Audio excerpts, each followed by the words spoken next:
अस्सलाम वालेकुम रहमतुल्लाहि व बरकातुहू। मैं डॉक्टर अब्दुल बारी नायक, एक सोशल एक्टिविस्ट। क्या आपने सुना होगा दुनिया में कोई ऐसी यूनिवर्सिटी होगी जिसमें स्टूडेंट एब्सेंट हो लेकिन यूनिवर्सिटी ने उसको पास किया हो? क्या आपने कभी भी सुना होगा कि एक स्टूडेंट जो एब्सेंट है उस पेपर में, लेकिन यूनिवर्सिटी उसको 90 में से 61 मार्क्स दे रही है?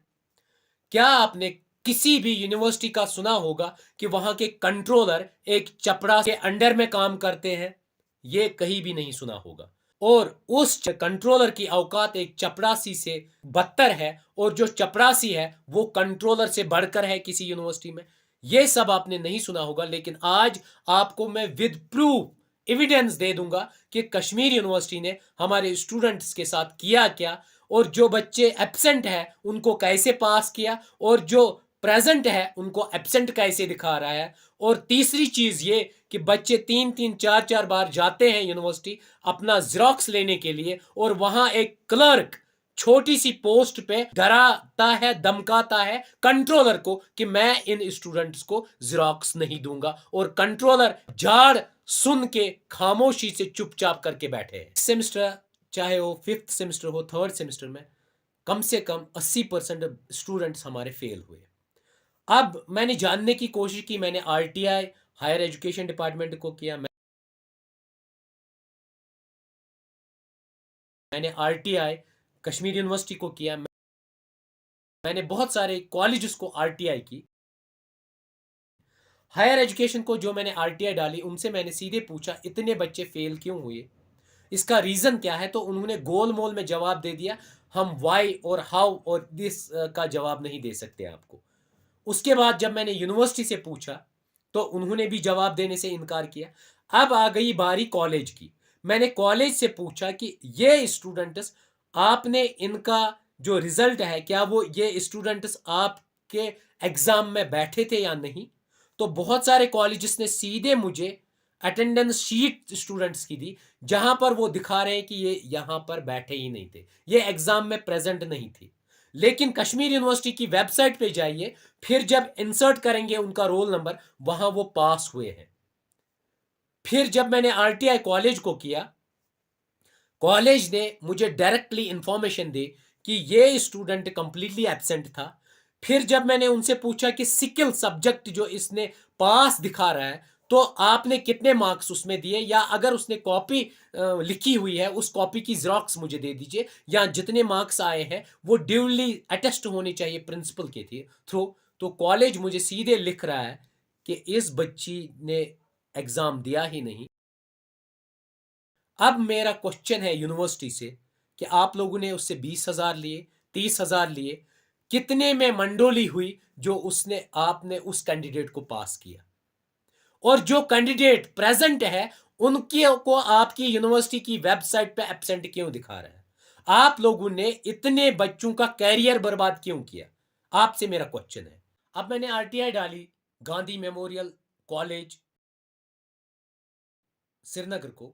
जब मैंने आरटीआई डाली, मैंने उनसे पूछा सिकिल सब्जेक्ट में आपने इस स्टूडेंट को 27 और 22 कैसे दिए, ईडीटी 617। जब मैंने उनसे पूछा तो उन्होंने वहां से रिप्लाई दिया, उन्होंने डिपार्टमेंटल वेरिफिकेशन की, उन्होंने सीधे रिप्लाई दिया कि इस स्टूडेंट का कोई यहाँ रिकॉर्ड नहीं है।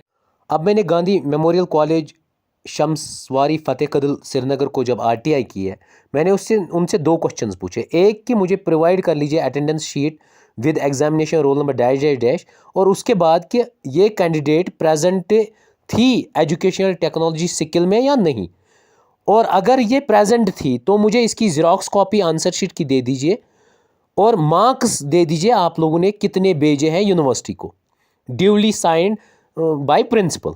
जब मैंने पहला अटेंडेंस शीट के बारे में, उन्होंने अटेंडेंस शीट जो दी मुझे, उसको अगर आप देखेंगे उसमें सीधे स्टूडेंट कंप्लीटली 15, 7, 9, 22 और 24 को हर जगह एब्सेंट एब्सेंट लिखा। और जब मैंने एजुकेशनल टेक्नोलॉजी का देखा, जब मैंने इसका रोल नंबर इंसर्ट किया कश्मीर यूनिवर्सिटी की वेबसाइट पे, वहाँ EDT 617 को 27 और 22 मार्क्स है, और मैं शॉक हो गया कि ये पास कैसे हुई।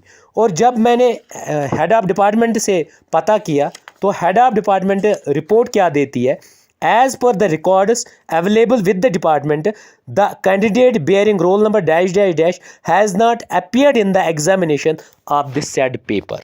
अब मेरा क्वेश्चन है कंट्रोलर साहब से, जो यूनिवर्सिटी के कंट्रोलर है उनसे मेरा क्वेश्चन है कि जो ये स्टूडेंट है इसकी जो स्किल की EDT 617 जब कॉलेज आपको भेजता है ये एब्सेंट है, तो आपके किस फैकल्टी मेंबर ने इसके मार्क्स चढ़ाए?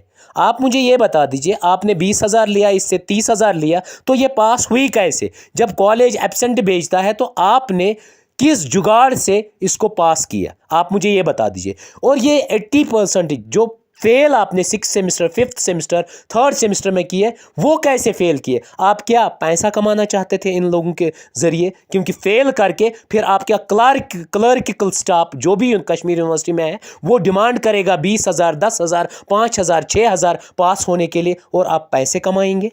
और एक क्वेश्चन, बहुत सारे स्टूडेंट सब्जेक्ट्स में प्रेजेंट हैं और आपकी वेबसाइट पे जब वो बेचारे अपना रोल नंबर इंसर्ट करते हैं तो वो एब्सेंट दिखा रहे हैं। आप मुझे ये बता दीजिए कि वो एब्सेंट दिखा कैसे रहे?